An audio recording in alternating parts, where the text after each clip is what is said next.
উত্তরবঙ্গের সর্ববৃহৎ জনসমাগম কুড়িগ্রাম জেলার চিলমারী উপজেলার ঐতিহ্যবাহী ব্রহ্মপুত্র স্নান বা অষ্টমীর মেলা।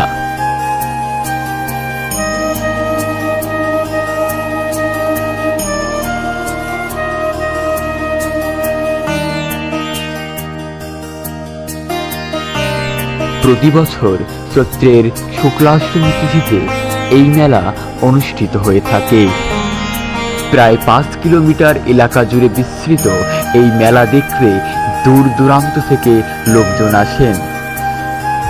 ভারত, নেপাল, ভুটান থেকেও অসংখ্য পুণ্যার্থী চিলমারীর ব্রহ্মপুত্র স্নানে অংশগ্রহণ করেন। বলা হয়ে থাকে এখানে জটাধারী নাগা সন্ন্যাসীরাও আসেন।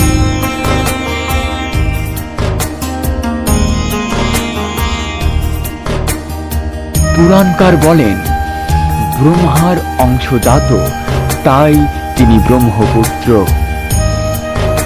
শান্তনু মুনি ও স্ত্রী অমঘার গর্ভজাত সন্তান ব্রহ্মপুত্র।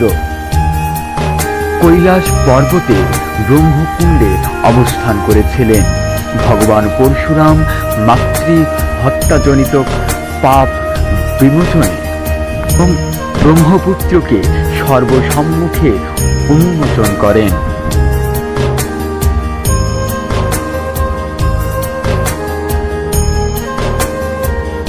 চিলমারীর ব্রহ্মপুত্র স্নান মেলাকে কেন্দ্র করে চিলমারীর হাটে বাজারে সারা মাস ব্যাপী মানুষের মিলন মেলা অনুষ্ঠিত হয়ে থাকে।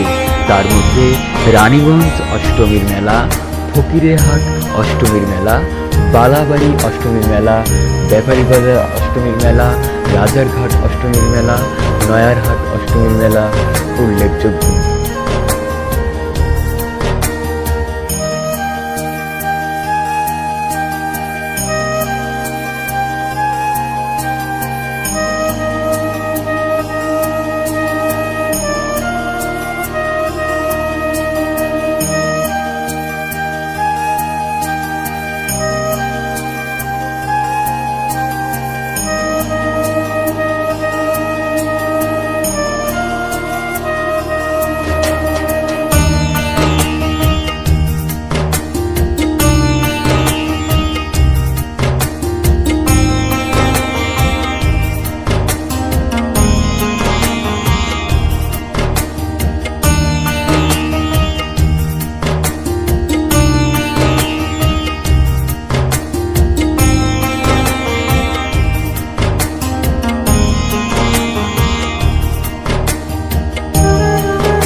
চৈত্র মাসের শুক্লাষ্টমীতে ব্রহ্মপুত্র স্নানে বাজপেয় যজ্ঞের ফল পাওয়া যায় বা সর্বতীর্থ স্নানের ফল লাভ করা যায়।